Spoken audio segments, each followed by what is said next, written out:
올해 26의 신주희 씨는 스쿠터 타기를 즐기는 밝고 활동적인 여성입니다. 일요일이면 동호회 친구들과 함께 라이딩을 즐기곤 하는 주희 씨. 야외로 나오기에는 더없이 좋은 가을날입니다. 남자 회원들과도 격없이 어울리는 주희 씨는 이곳에서 인기가 높습니다. 남자 같은 성격, 그랄까? 털털하고 활동적이고 되게 좋아요.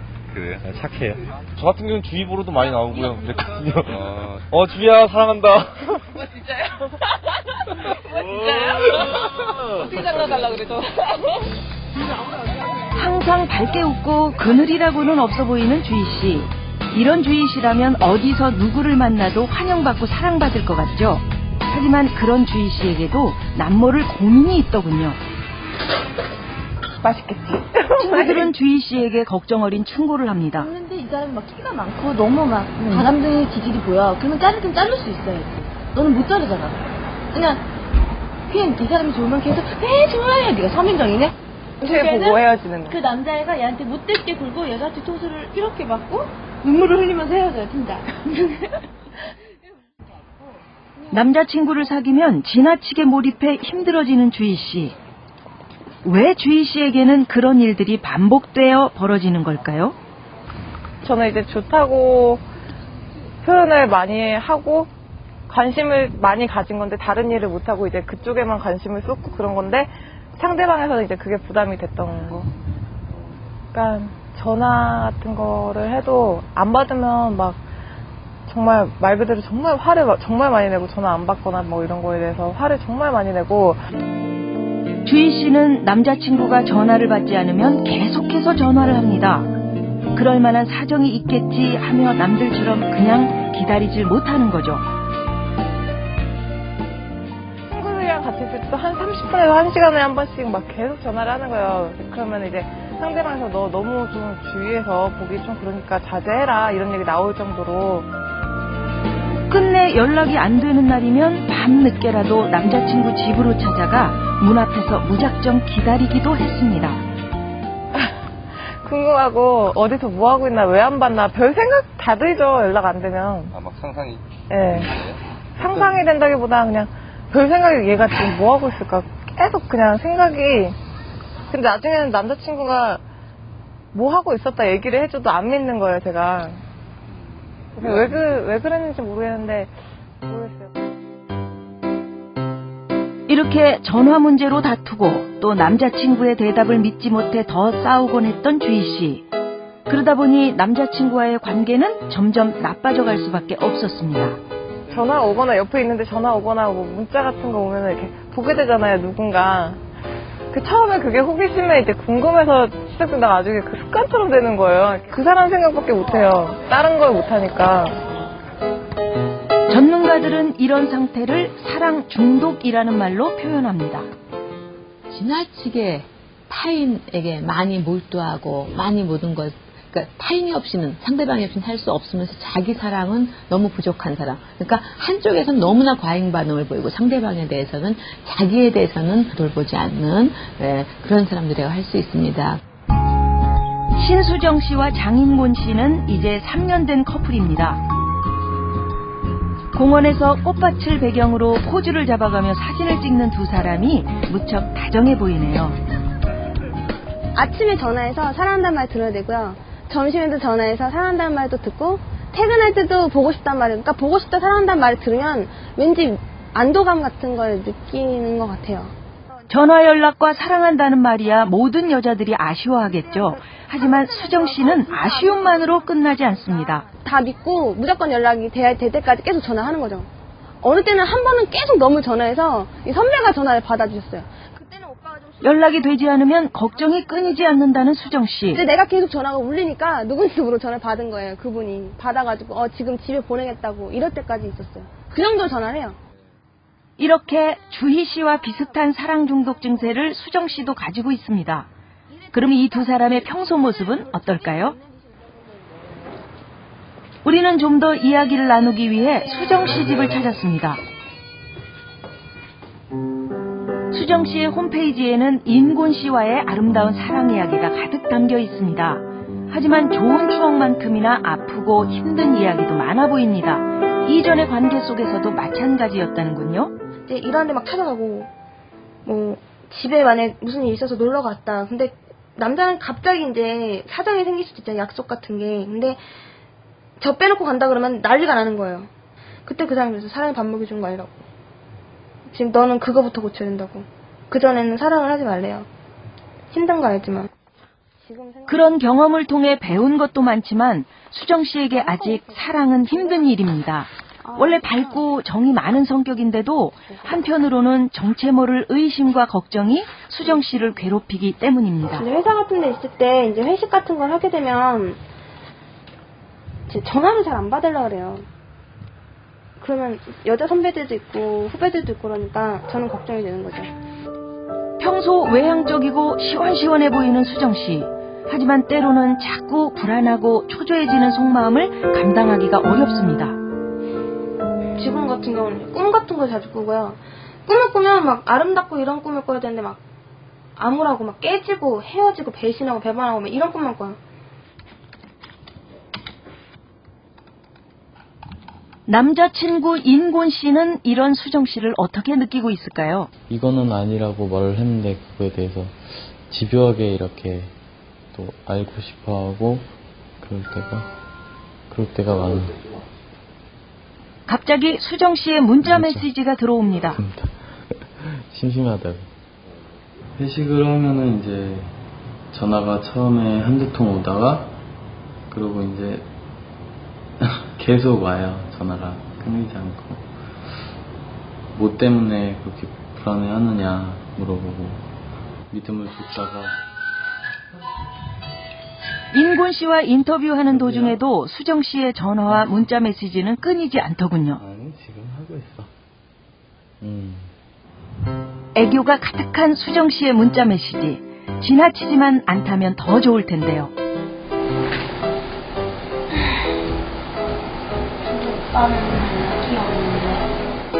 오늘은 인곤 씨를 만나기로 한 날입니다.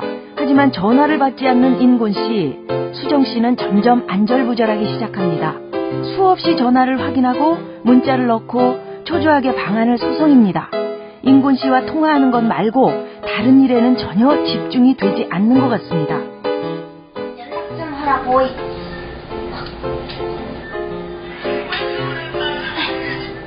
여보세요? 오빠. 순간 활기에 넘치는 수정 씨. 이제 끝났어. 이제 끝났는데.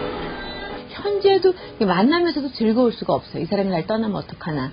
예, 그런 두려움이 있으니까 자꾸 예민하게 반응하고 또 의심할 수도 있고요. 사랑 중독 증상이 있는 사람들은 그 사람이 없이는 나는 살아갈 수 없다. 무가치하다. 내 인생은 완전할 수가 없다. 행복할 수가 없다라는. 늦은 시간, 제작진에게 수정 씨의 전화가 걸려왔습니다. 인곤 씨와 헤어질 것 같다는 수정 씨는 무척 불안해 보였습니다. 오빠가 나를 믿어주고 내가 오빠를 믿게 행동을 해야 하나하나 다 고쳐나올 수 있을 것 같아. 응. 이때 기억나지? 수정 씨는 카메라를 보며 인곤 씨에게 자기를 도와달라고 또 옛날 모습으로 돌아와 달라고 호소하고 있었습니다. 이때로 돌아와주라. 나밖에 없었던 인곤이로 돌아와주라. 내내 눈물을 흘리던 수정 씨는 북받치는 감정을 억누를 수 없는지 결국 흐느껴 울고 맙니다.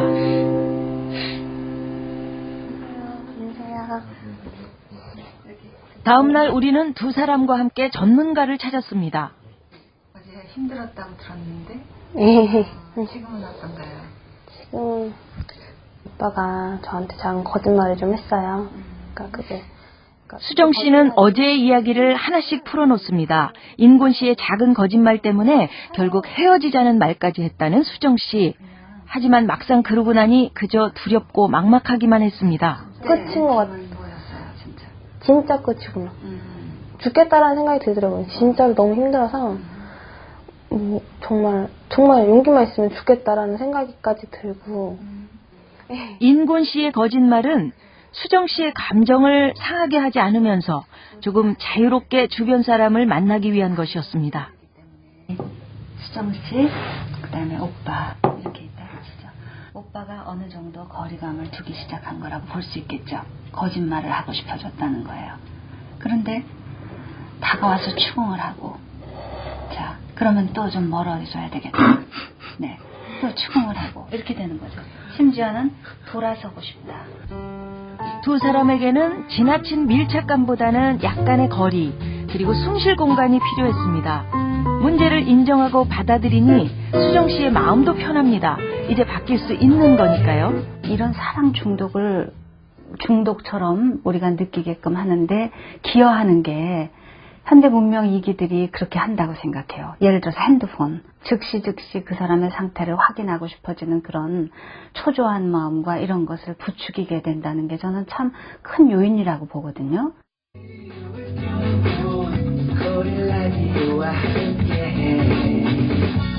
고릴라디오.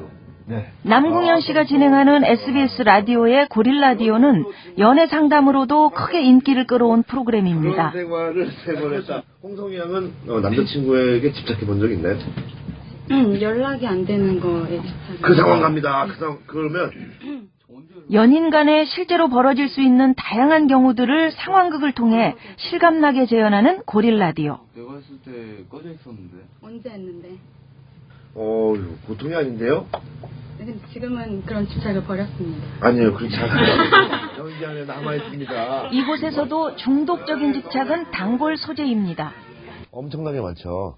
상대방에게 집착하는 분들의 공통점, 특히 그것에 중독을 일으키는 사람은 타인이 내 인생에 들어와서 사랑으로 나는 뭔가 변화될 것이다라고 생각하는, 자식이 스스로가 혼자 있으면 아무것도 못한다고 생각하는 것 때문에 기인하는 게 아닌가 하는 생각을 해봅니다.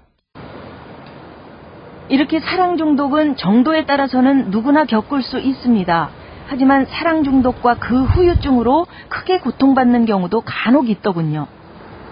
혼자 돌아다니며 사진을 찍는 것이 취미인 최정은 씨. 그러면서 마음을 차분히 가라앉히려고 노력하곤 합니다. 자신이 통제가 안 되는 게 힘들다. 자기 자신을 자기가 통제를 못하는 게. 차키를 들고 집에 가버렸어요.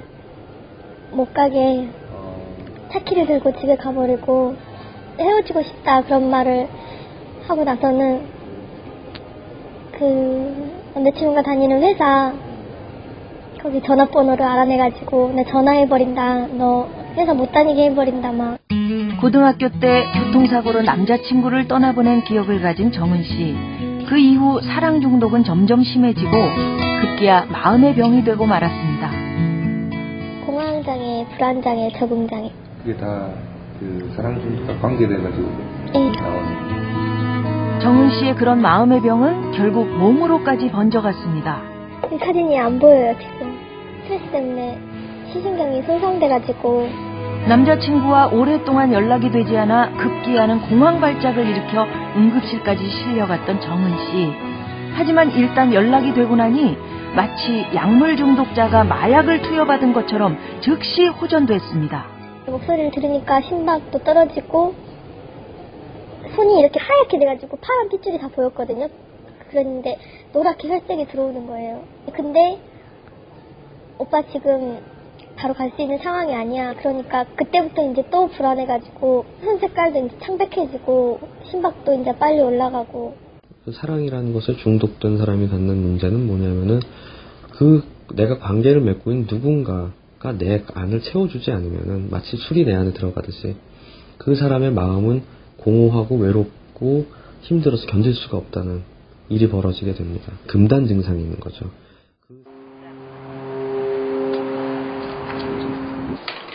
그럼 왜 사랑이 때로 이런 상태까지도 유발하는 것일까요? 미국의 헬렌 피셔 박사는 사랑의 중독적 성향을 두뇌 활동의 관점에서 연구해 왔습니다. When I and my colleagues put 32 people who were madly in love into the functional MRI brain scanner, the tiny little factory near the base of the brain called the ventral tegmental area. In fact, the area that becomes active is exactly the same brain region that becomes active when you feel the rush of cocaine. 사랑에 빠진 사람들의 뇌를 촬영해서 분석해 보니까 쾌락을 관장하는 부분의 뇌 활동이 마약인 코카인을 흡입했을 때와 똑같이 나타났다는 겁니다. 이런 중독적 사랑은 시간이 지나면서 보다 은근한 형태로 변해갑니다. 하지만 마음의 상처 때문에 그 변화가 잘 진행되지 못하는 수도 있다고 하네요. 그래서 정은 씨는 그렇게 평범한 사랑을 할 수 있는 사람들이 그저 부럽기만 합니다. 영웅같이 보이죠. 오래 사랑해가지고 결혼해도 꼴인하고 그런 사람들 보면은 영웅들이죠. 어떻게 그렇게 오랫동안 사랑할 수 있을까? 결혼해서도 그런 사람들 많잖아요. 나도 저런 사람들 같이 되고 싶다. 아픈 기억과 사랑 중독의 고통 속에서 꽃다운 나이를 힘겹게 버티고 있는 정은 씨. 하지만 치료와 노력으로 극복해가고 있는 그녀에게 언젠가 사랑은 다시 찾아올 것입니다. 남자친구가 있을 때는 헬스클럽에 올 시간조차 없었다던 주희 씨. 그녀가 왜 그런 사랑 중독 증세를 보이는지 상담 전문가를 함께 찾아가 봤습니다. 면접 상담이 아닌 그냥 그야말로 문자 같은 경우에는 하루에 50통 정도 왔다 갔다. 왜 연락이 안 되면 그렇게 불안한지 주희 씨는 스스로도 이해하지 못했습니다. 하지만 이야기가 흘러가면서 점점 그 이유가 드러나기 시작하더군요. 딸만 4명인데 그 밑에 동생이 있어요. 근데 2살 차이인데 애기가 태어나니까 애기가 너무 신기해서 막 애기를 괴롭힌 거예요, 제가. 그래서 이제 할머니가 안 되겠다 싶어갖고 데려와서 키우신 거예요. 그래갖고 이제 혼자 떨어져서 자라면서 되게 많이 소심해졌다고 그러더라고요. 저는 기억은 없는데요. 언니들이 얘기해주기를 저 할머니 집에서 이제 왔을 때 말을 안 했다고 그러더라고요. 언니들이 말을 시켜도 말도 안 하고 그냥 혼자 구석에서 놀고 그랬다고 하더라고요. 정작 본인은 잘 생각도 나지 않는 어른들에게서 전해들은 3살 때의 아득한 기억. 하지만 그 이야기를 하는 주희 씨의 눈에서는 눈물이 계속 흐르고 있습니다. 예상했듯이 그 문제가 주희 씨한테는 상처였을 거라는 무의식적인 상처요. 어쨌든 주희 씨 입장에서 봤을 땐 버림을 받은 건데 그 나한테 가장 중요한 어떤 대상으로부터 버림을 받을 수 있고 그게 가장 상처였기 때문에 또 받을 수도 있다. 그러니까 나한테 중요한 대상이 되면 거기에서 안 떨어지려고 굉장히 몸부림칠 확률이 높죠. 오늘 상담은 주희 씨에게 새로운 계기였습니다. 저도 몰랐던 문제를 선생님이 찝어주시니까 마음이 좀 가벼워졌어요. 그래요? 네. 그러니까 답이 없었던 문제를 답을 찾은 것 같은 그런. 물론 주희 씨 마음 깊은 곳의 상처와 공허함이 오늘 당장 사라지진 않겠죠. 하지만 문제를 극복하기 위한 첫걸음만은 이제 시작된 셈입니다. 우리는 사랑 중독의 어려움을 겪고 있는 사람들이 서로 고민을 나눌 수 있는 모임을 만들기로 했습니다. 수정 씨와 정은 씨를 비롯한 많은 분들이 자리를 함께 했습니다. 그 남자친구가 딱 없어져 버리니까 정말로 숨도 못 쉴 것 같더라고요. 그 미칠 것 같은 기분, 그거 진짜 이 사람은 내 옆에 없다는 걸 딱 느끼는 순간부터 1시간도 이제 그 기다릴 수가 없는 그 허전함이 되는 거예요. 저 완전 똑같아. 참석자들이 나누는 이 공감대. 그렇다면 다른 사람들은 과연 어떨까요? 제작진은 모임에 참석한 7명과 20대 대학생 100여 명을 대상으로 각각 사랑 중독 설문조사를 실시했습니다. 제가 이런지 발견한 것 같아요. 몰랐는데 생각해보니까 비슷해요? 네. 설문조사 결과는 대학생 집단이 평균 63점, 반면 사랑 중독 집단이 평균 92점으로 상당한 차이를 보였습니다. 사랑 중독 증상이 있다 스스로 호소하는 분들이 훨씬 지금 사귀고 있는 상대방에 대해서 과잉 반응을 많이 보이고 또 과도한 몰입을 보이고 그러는 걸로 나타났습니다. 사랑 중독의 하위 유형인 반응 양상과 몰입, 기대 모두 두 집단 사이에서 차이가 컸습니다. 이 결과는 일반인과 사랑 중독을 가진 사람들 간의 관점과 태도의 차이가 존재한다는 사실을 말해줍니다. 모임이 무르익으면서 참석자들이 겪는 사랑 중독의 원인이 하나둘씩 밝혀져 가더군요. 저희 부모는 굉장히 보수적이었고 뭘 놀지 못하겠어요. 밖에서 시간 딱 늦었는데 초등학교 때부터 시간 딱 지나서 들어오면 난리 나는 집안에서. 얘가 없어졌다. 그냥 없어졌다 생각하세요. 간단하게. 수정 씨의 경우 외동딸로 엄격한 부모님의 과보호 속에서 자라났습니다. 귀가 시간이 조금 늦으면 걱정이 지나쳐 경찰에 신고도 했었다고 합니다. Check to see who their friends are. I can't let them go out at night by themselves. I can't let them have an independent life. And then you see that the parent relationship with the child is almost addictive. Kids can only learn to be healthy adults by practicing independence, trial and error, having relationships on their own. There's no shortcutting that. 다른 참석자들도 어린 시절 나름의 상처들을 한두 가지씩 갖고 있었습니다. 제가 태어났을 때 언니 큰언니 이렇게 다 딸이니까 제가 셋째는 얘는 분명히 아들이야. 근데 셋 딸이니까 그렇게 초등학교 6학년 때까지 구박을 그렇게 받았어요. 아빠가 술 먹는 걸 즐겨하셔서 엄마가 일을 하고 아빠가 자고 그럼 저 혼자 애기 입안했을 때 밥도 못 먹고 있는 거예요. 혼자 막 간장에다가 비벼 먹는 것도 말아먹고 막 엄마 옷 붙잡고 울던 기억만 어릴 때 나거든요. 별로 의식하지도 않고 살던 옛 기억들. 하지만 사랑 중독은 이런 경험들에서 기인하기 쉽습니다. 어린 시절에 부모와 안정 애착이 형성되지 않았다. 뭐 이런 식으로도 표현을 하고 애정 결핍이다. 그로 인해서 굉장히 부정적인 자아 이미지가 있고 자존감이 아주 낮은 상태로 있는 그런 것들이 이제 이런 식으로 나타나는 거죠. 제가 사랑하는 사람한테 항상 열등감을 느껴요. 열등감을 느끼고 이 사람보다 내가 좀 못하는데 웃기고 했네. 뭐 네가 뭐 나를 뭘 사랑해. 뭐 한 가지만 되라도 10가지를 말해도 나는 아니라고 생각을 하고 막 그러면서. Well, I would more rather say love addiction is a lack of self-love. The single best solution for love addiction is being able to build your own life in a positive way, to feel good about yourself, to feel good about what you're doing, to be relaxed when you're by yourself and accept yourself as a good companion. 2시간이 넘게 진행된 오늘의 모임. 정말 저 혼자만 아니구나. 같이 이겨낼 수 있겠다라는 그런 생각도 들었고 못 들었던 오빠 얘기도 많이 들어서 되게 좋았어요. 좋은 변화가 저한테는 프로그램을 통해서 굉장히 많아가지고 쉽게 할 수 없는 개인적인 이야기인데 짧은 시간이었지만 오랜 친구를 만난 듯한 반가움으로 서로를 대한 참석자들. 이렇게 헤어지려니 그저 아쉽기만 합니다. 둘이 만나 서는 게 아니라 홀로 선 둘이가 만나는 것이다로 시작되는 시가 있습니다. 내가 먼저 서지 못하면 다른 사람을 사랑할 수도 다른 사람과 함께 설 수도 없다는 그런 소중한 깨달음의 시간이었습니다. 사실 요즘 우리는 가요나 드라마를 통해서 극단적인 사랑을 많이 봐왔고 그것이 진정한 사랑이라고 착각하기도 합니다. 그러나 현실에 있어서의 사랑은 우리 생활의 일부이기 때문에 보다 건강하고 성숙하게 갖고 나갈 필요가 있는 거겠죠. 그런데 우리가 생활 속에서 쉽게 빠져드는 중독은 비단 사랑만은 아닐 겁니다. 이제 그 이야기를 좀 드려볼까요? 중학교에서 미술을 가르치는 윤세원 선생님. 요거는요, 신문을 되게 좋아해요. 신문 보면은 제가 필요한 자료들을 이렇게. 하지만 윤 선생님은 어째 미술보다는 신문 스크랩에 더 관심이 많은 것 같네요. 집에 TV가 없어요. 네, TV 없던 지 몇 년 됐어요. TV 방송에서 시민 논객으로도 활동하는 윤 선생님. 그런데도 정작 본인은 TV를 없앤 이유가 뭘까요? 눈과 귀를 동시에 뺏기잖아요. 눈과 귀를 동시에 뺏기니까 신문 보면서 들을 수 있거든요. 책 읽으면서 들을 수 있고.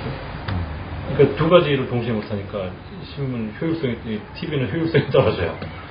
제가 일하고 있는 곳을 제가 막 효율적으로 만들어놔요. 도요타 생산 방식처럼 제가 남에게 피해 주지 않는 한도는. 윤 선생님에게 삶은 효율성과 생산성을 중시하는 기업 경영과 별다를 것이 없는 것 같습니다. 점심시간입니다. 윤 선생님은 식사를 하기 전에 먼저 세면도구부터 챙겨 나갑니다. 치약 칫솔을 가지고 갔지만 손만 씻고는 그냥 구석에 두고 나오는 윤 선생님. 시간이. 식사를 하자마자 어디론가 바쁘게 달려갑니다. 영차 씨하고 미리 준비하신 거예요? 예, 아까 나오면서 여기 동선이 지나가는 식당이랑 여기 지나가는 길이니까 나가면서 놔두고 들어오면서 양치질하고. 일본에서 아끼셔야 돼요. 예. 또 갔다 나오면 시간 동선을 줄여야 돼요, 자꾸만.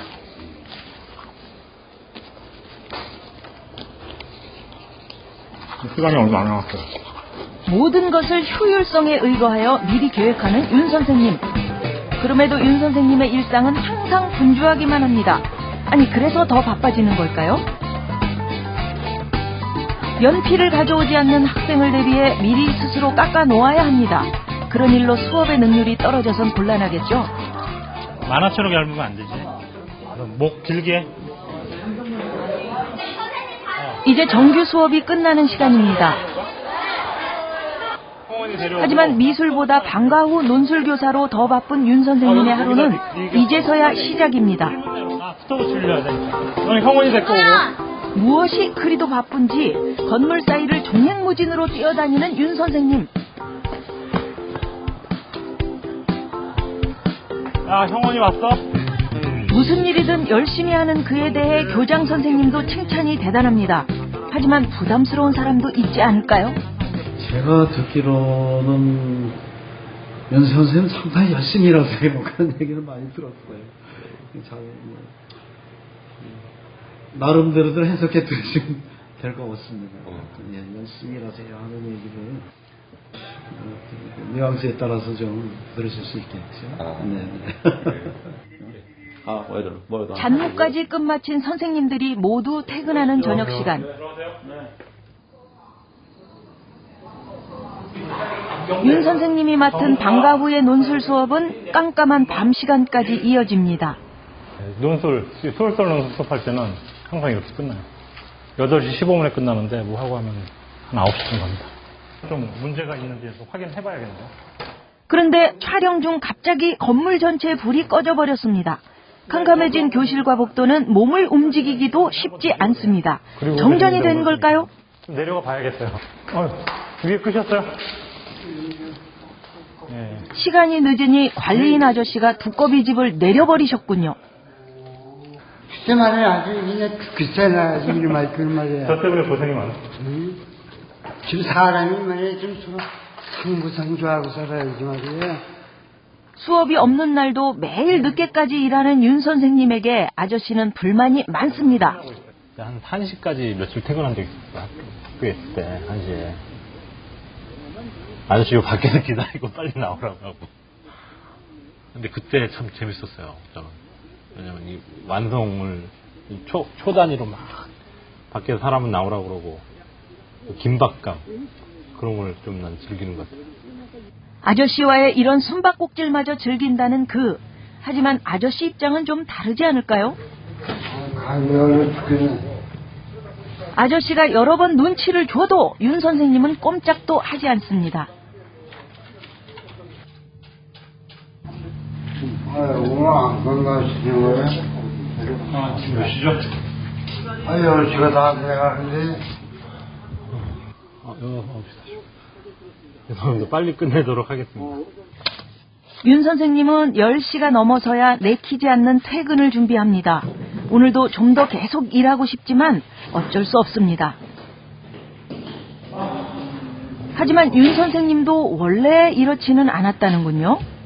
그전에는 제가 아주 낭만적으로 여행 다니면서 그림 그리면서 살았었는데 예전에는 먹고 사는 걱정 없이 그림만 그렸다는 윤 선생님. 하지만 IMF로 집안이 기울고 강의하던 대학에서도 구조조정을 당하면서 모든 것이 달라졌습니다. 뭐든지 없어요. 한 군데도 면접 보라고 소리 안 들었고요. 한 군데도. 야, 믿을 사람은 나밖에 없다. 그런 걸 느끼고 좀. 처음엔 생존을 위해 필요한 변화였지만 이제는 그 모습이 굳어져 버린 지 오래. 항상 일을 최우선의 가치로 여기다 보니 30대 후반의 나이에도 아직 혼자입니다. 그런 윤 선생님이 선을 본다고 해서 우리도 따라가 봤습니다. 정중하게 명함부터 건네는 윤 선생님. 되게 크기도 높거든요. 나보다 더 하네. 오늘은 어째 잘 맞는 분을 만난 것 같아 기분이 좋습니다. 맞죠, 모르죠. 여기 있어서 내가 뺏은 거예요. 그게 뭐예요?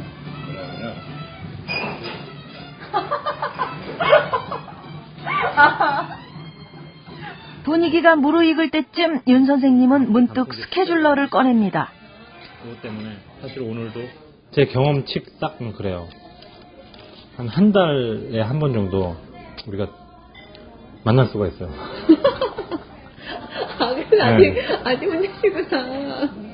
그쵸? 그래요? 한 달에 한 번 정도 만나는 건 한 번이에요. 진짜요. 그 이상은 절대로 안 돼요. 그러니까 우리 1년에 12번 만났어요. 아무리 취향이 잘 맞아도 윤 선생님 스케줄러의 한쪽 빈 구석을 채우는 의미만으로 만남을 이어갈 수 있을까요? 이런 윤 선생님이지만 자기는 절대로 일 중독자가 아니라고 말합니다. 일 중독에 대한 신문에 나와요. 제가 일부러 찾아본 게 아니고. 직장 상사한테 밉보일까봐 업무에 대해서 이제 머리에서 떠나지 않는 사람. 그게 일 중독이에요. 하지만 그저 본인이 즐겁게 일한다면 정말 일 중독이 아닌 걸까요? 정작 일 중독 여부는 그보다는 일에 대한 지나친 의존과 잠재적 불안 요인들에 있는 건 아닐까요? 선생님 같은 경우에는 일하면서 행복하시잖아요. 그리고 일을 할 때 힘이 이렇게 나시잖아요. 그잖아요. 근데 일을 안 하면 제가 무의미해져요. 나의 존재감이 없어져요. 결혼 전에는 본인의 문제에 국한되기 때문에 그렇게 크게 문제가 부각되질 않습니다. 근데 이 일 중독에 빠진 분들이 결혼을 하게 되면은 모든 중심을 다 일에 두고 있기 때문에 그 어떤 그 문제가 심각하게 진 다음에야 인지하게 되는 경우가 거의 대부분이라고 볼 수 있죠.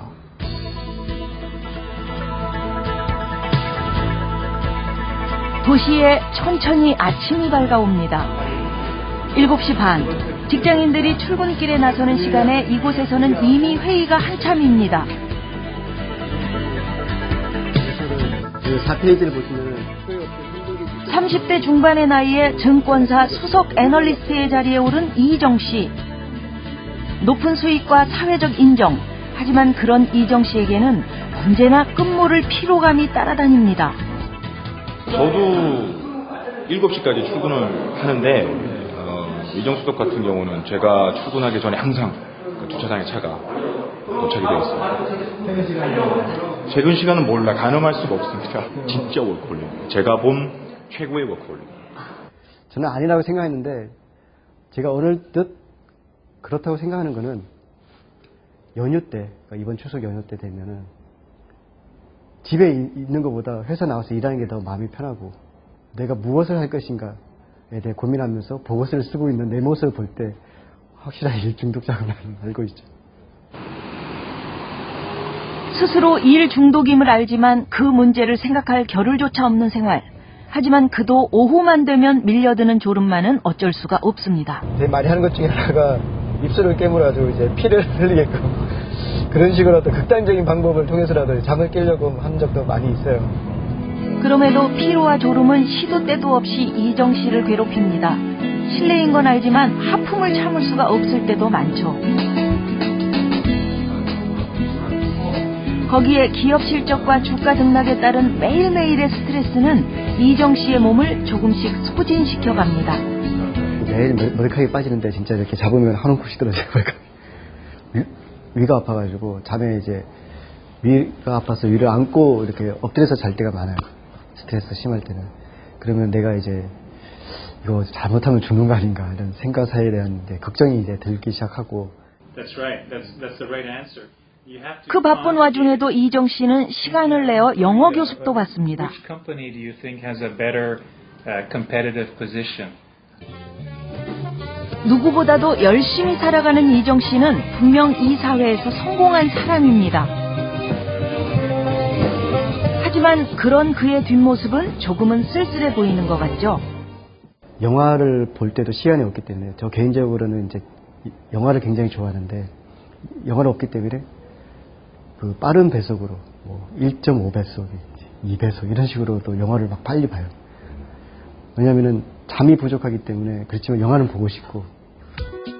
올해 초 한 취업 정보 사이트는 천여 명의 직장인을 대상으로 일 중독 여부에 대한 설문조사를 실시했습니다. 그 결과 51%가 스스로를 일 중독자로 여기고 있었고 퇴근 후에도 일 걱정을 하는 사람이 61%나 됐습니다. 어떤 생계, 먹고 살기가 각박하다 이렇게 말씀을 하시죠. 현상적으로는 맞아요. 근데 이제 좀 더 깊이 들어가 보면 그런 경쟁의 어떤 논리를 스스로 내면화하고 그것이 나의 살 길이다라고 주체적으로 받아들이는 그런 부분이 작용하는 거죠. 늦은 시간 강남의 한 건물. 사무실 한 구석이 아직 환합니다. 자정이 넘은 시간이지만 긴장된 얼굴의 김성신 씨는 모니터를 뚫어져라 바라보고 있습니다. 내일 투표해서 밤을 꼴딱 새야지 지금. 디자인하고 맞지 않아가지고 제한상. 유망한 IT 업체의 사업본부장을 맡고 있는 성신 씨는 내일 있을 수십억 원대의 프리젠테이션 자료를 밤새워 수정하고 있습니다. 아무리 바빠도 밤샘은 여전히 힘든 일. 안약을 넣어보지만 그것도 그때뿐입니다. 눈이 열나서 죽겠네요.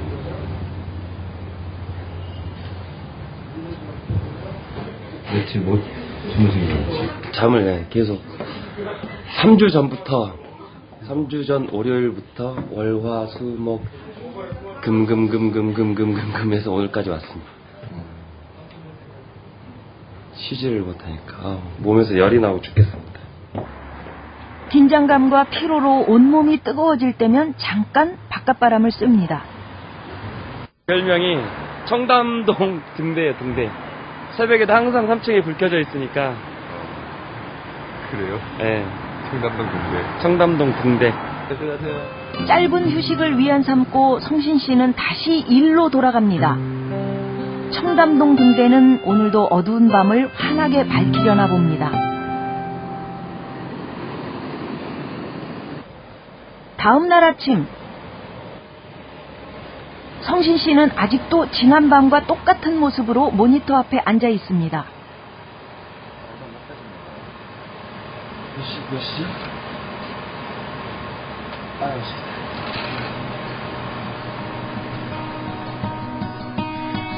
세수를 하고 머리에 신경을 쓰지만 혹시 밤샘 작업 때문에 지저분해 보이지 않을까 걱정이 됩니다. 이제 무기를 챙기고 오늘의 결전장으로 떠나는 일만 남았습니다. 지나친 업무량으로 고소득 3D 업종이라고 하는 IT 업계. 잘 다녀오십시오. 네. 하지만 일에 임하는 긴장감은 여느 대기업 못지 않군요.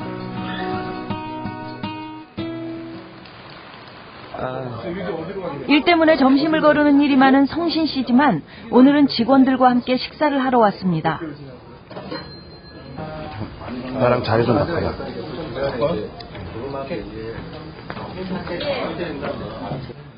그래도 역시 일이 머리에서 떠나지 않나 보네요. 그동안 이제 먹으면서 들으세요. 하지만 직장 상사가 옆에서 일 이야기를 하는데 음식이 넘어갈 리 없겠죠. 이내 숟가락을 놓아버립니다. 한국도적 회장님 PT거든요. 본부장이 된 후 매출을 4배나 신장시킨 성신 씨의 능력은 업계에서도 유명합니다. 하지만 하나에서 10까지 본인이 꼼꼼히 챙기지 않으면 직성이 풀리지 않는다고 하네요. 사업을 실패를 하고 나서 너무 많은 데미지가 있었기 때문에 다시 재계약일까지 너무너무 힘들고, 그래서 사업은 사실 좀 안 좋은 기억이죠. 근데 그때 사업에 이제 한번 실패하신 이후에 뭐 달라진 게 있습니까? 더 독을 이제 품게 됐죠. 과중한 업무량과 함께 쓰라린 실패의 기억은 성신 씨로 하여금 더욱 일에 집착하게 만들었습니다. 정해진 퇴근 시간도 없이 일주일에 한두 번씩 밤샘은 기본. 통화 중인 성신 씨 옆에서 퇴근하려는 직원이 머뭇거립니다. 신임 말고. 회사에서 차지하는 비중만큼이나 하루하루 그가 받는 스트레스는 상상을 초월합니다. 여기를 이렇게 혹시 영화 킬빌 보면 이렇게 잘라내잖아요. 여기를 잘라내고 싶을 정도로 너무 머리가 저려요. 여기 너무가 아프고 여기 뚜껑 쪽이.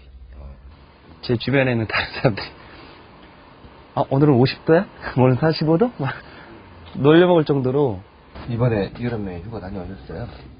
휴가 갔다가 중간에 불려왔습니다. 또 그렇게. 일 때문이죠. 몇 년 만에 맘먹고 떠난 휴가도 제대로 채우지 못하고 중간에 돌아오고 말았다는 성신 씨. 그런 그의 일 중독 상태는 아무래도 조금은 심해 보입니다. 시즌 이제 막바지였는데 방이 없는 거예요. 처음에 하조대라는 데 양양에 거기를 갔는데 여관도 없고 민박도 없고 방을 잡는데 하루가 걸린 거죠. 그러니까 계획을 세워놓고 막 예약을 해놓고 그랬으면 그 시간도 벌 수가 있었는데 그런 어떤 계획을 세울 수 없을 정도로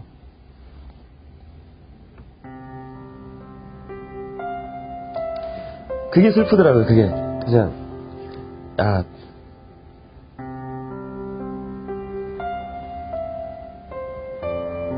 방 하나도 내가 못 잡는 남편.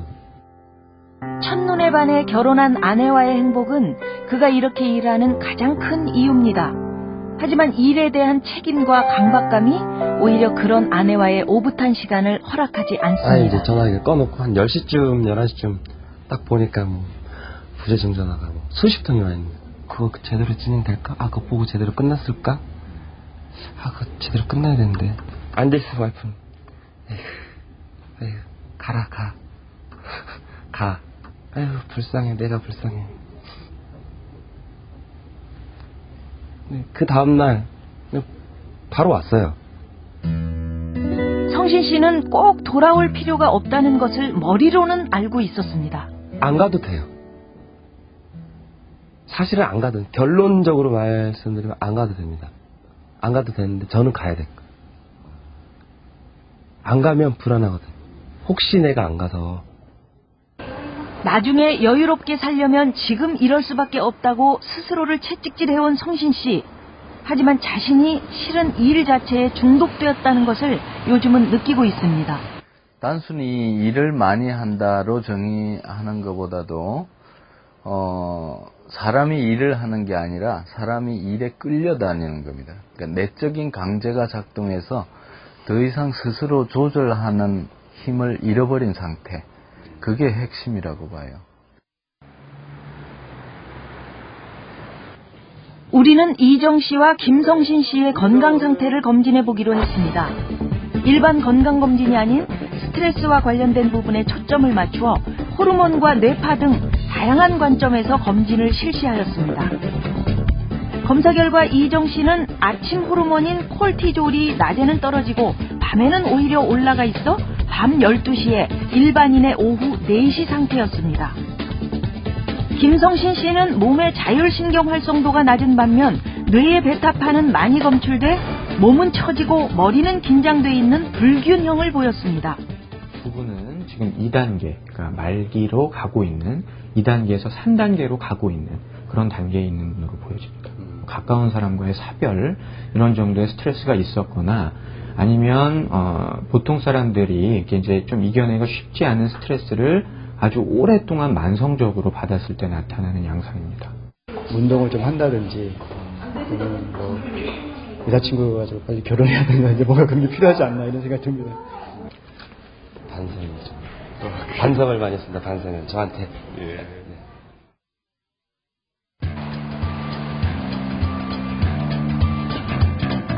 세계에서 가장 바쁜 도시 중 하나인 미국의 뉴욕.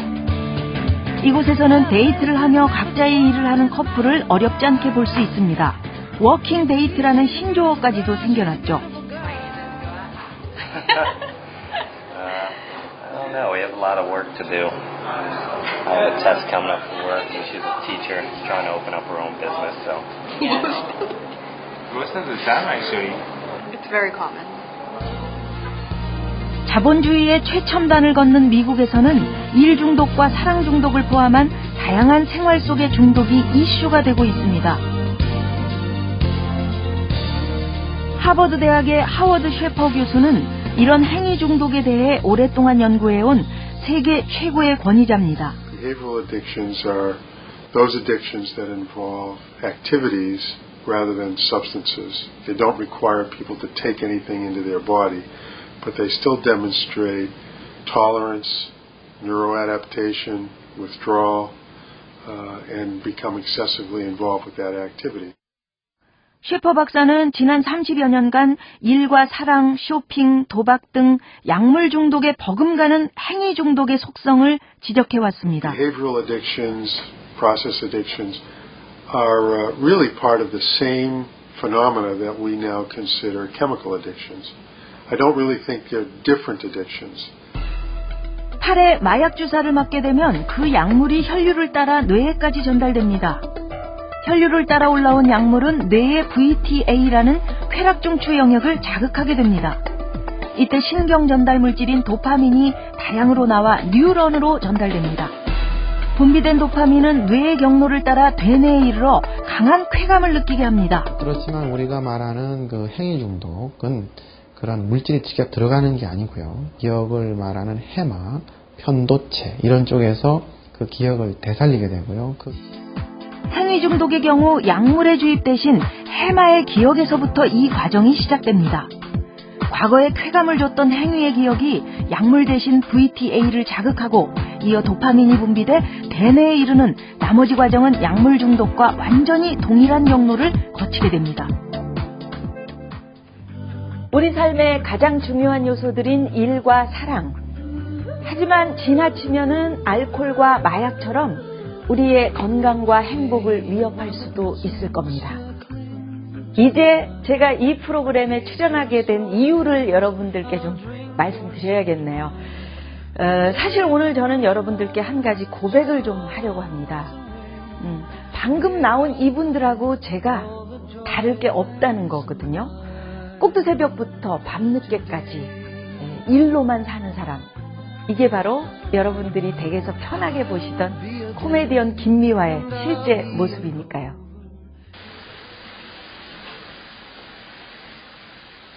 저는 매일 이른 아침에 집을 나섭니다.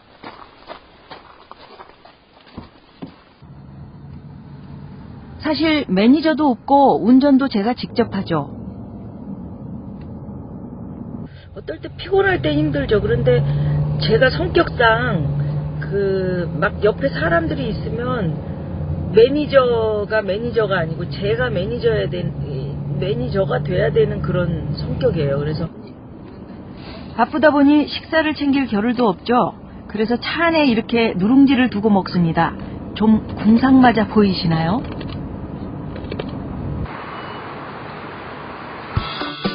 오늘은 제가 진행하는 김미화의 유 녹화가 있는 날입니다.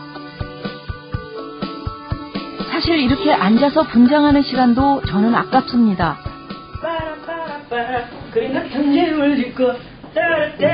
조금이라도 시간을 내서 연습을 더하고 또 새롭고 참신한 것을 끌어내어 시청자 여러분께 선보이고 싶기 때문이죠. 그렇지.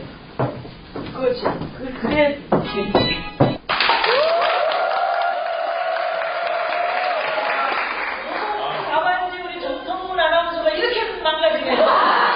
저는 일이 굉장히 저에게 위안을 주는 하나의 어떤 방패? 사실 제가 괴로운 일이 굉장히 많았을 때도 그 무대 안에서 제가 카타르시스 한다고 그럴까요? 그 무대 안에서 그러니까 무대에 탁 서거나 제가 진행을 하거나 이러면서 그 슬픔 자체가 없어지는 걸 굉장히 많이 느꼈거든요, 제가 스스로. 저는 일에 집중하면 걱정을 잊어버리고 힘이 납니다. 일 중독이라면 일하면서 괴로워야 되는 거 아닌가요? 말로만 하면. 어떤 일 중독자에게는 일이 흥분제 역할을 합니다. 막 일을 생각하면 흥분이 되는 거죠. 오늘 무슨 일이 있지? 아침에 생각하면 막 들뜨는 거예요. 두 번째 유형은 현실의 고통을 잊어버리기 위한 고통을 진통제 역할을 해주는 이제 그런 사람이 있는 거죠. 지금 시각은 6시 5분입니다.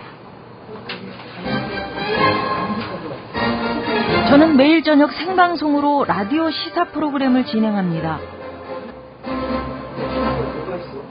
청취자 여러분, 오늘 하루도 Don't worry, be happy 하셨나요? Don't worry, be happy. 근데 방송 중에 제작진이 저희 작가들을 만났더라고요. 거의 뭐 통화도 안 될 정도로 바쁘시고요. 그래서 뭐 언니 통화가 안 되시면 뭐 하셨지? 녹화. 아침 새벽부터 계속 녹화. 또 뭐 여러 가지 또 활동들도 많이 사회적인 활동들 많이 하고 계시니까. 워커홀릭들 공통점이 있지만 일에 중독이 되는 거잖아요. 좋아서도 하시는 거지만 한번 발을 담그면 계속 이렇게 빠지게 되는. 좋아서 하시던 일이 중독이 돼서 계속 더 일을 하시는 게 아닌가. 로스쿨에 관한 거 어떻게 찾아볼 수 있어요?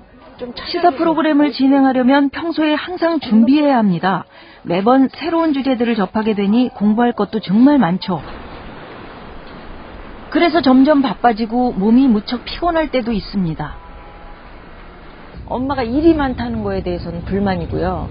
엄마는 일밖에 몰라라고 생각하는 것 같아서 좀 억울해요. 사실 그 일하는 것이 아이들에게도 좋은 건데 겨우 엄마에게 돌아오는 게 일하는 엄마, 일 중독 이런 얘기가 돌아와야 되냐? 이럴 때 참 내가 왜 살았나, 헛살았나 싶기도 하고. 네. 근데 일이 재밌는걸요, 정말로. 즐기면서 하는 건 일 중독 아닌 거 아니야? 저는 일 중독이 아니라 단지 열심히 살고 있다고 항변하고 싶었습니다. 하지만 어쩌면 일에 빠져 있는 사람들 모두가 그렇게 말하고 있는지도 모르죠. 술도 안 먹고 일만 하는데 지방간이 좀 있대요. 그래서 이걸 죄송스럽지만 좀 먹어야.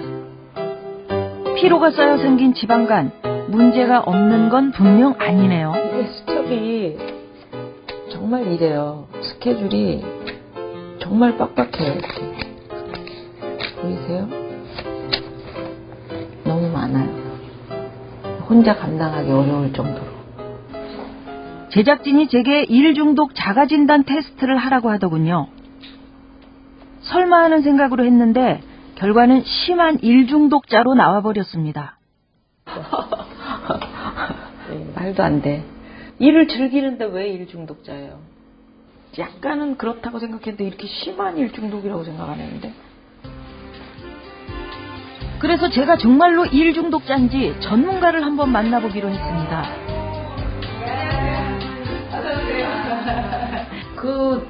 저는 사실은 일 중독이 아니라고 저 스스로 생각을 하고 있거든요. 네. 근데 주변에서 어떤 사람은 저보고 일 중독이라고 그러고 어떤 사람은 아니라고 그래요. 제 이런 항변에도 불구하고 선생님 말씀은 좀 달랐습니다. 중독이요? 중독이 있으신 분들 대부분은요, 절대로 인정을 안 하죠. 근데 이제 개인이 갖고 있는 어떠한 능력, 시간, 열정, 에너지, 또 사랑, 하여튼 뭐든 자기가 할 수 있는 이런 모든 것의 에너지가 적절하게 분배가 되는 게 참 중요해요. 그 밸런스를 결국은 아무리 일이 좋고 즐거워도 일만 하려 들지 말고 다른 부분과 균형을 맞춰야 한다는 겁니다. 아니면 꼭 문제가 생긴다는 거죠. 이제 아이 학교에서 어떤 꼭 참여해야 되는 부모 모임이 있다. 그러면 미리 예정된 거라면 억지로 애쓰면 그 시간을 마련할 수도 있거든요. 근데 어느 부분에 더 중요도를 부여하느냐에 따라서 결정이 달라진단 말이에요. 사실은 그 가족들의 희생은 굉장히 많이 요구하는 거고. 예. 그 부분에 대해서 굉장히 많이 얘기를 해요. 엄마는 왜 우리랑 같이 있는 시간이 적었냐.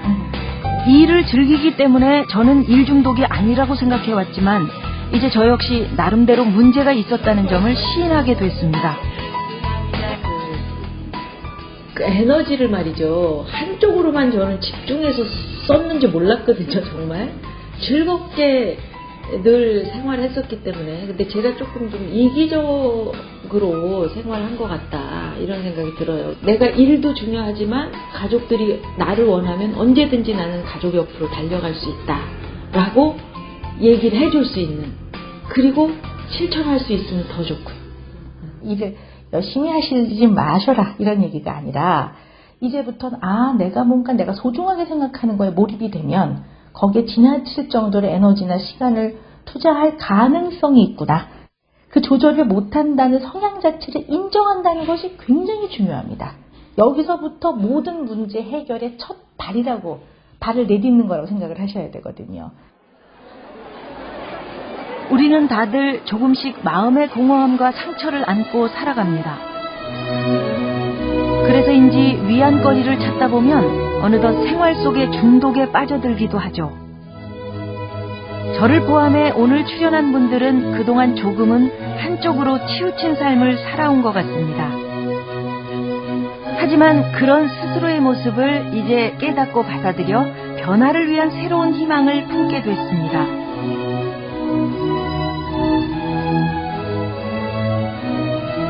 여러분도 혹시 무언가에 중독되어 다른 소중한 것들을 놓치며 살고 계시진 않으신가요?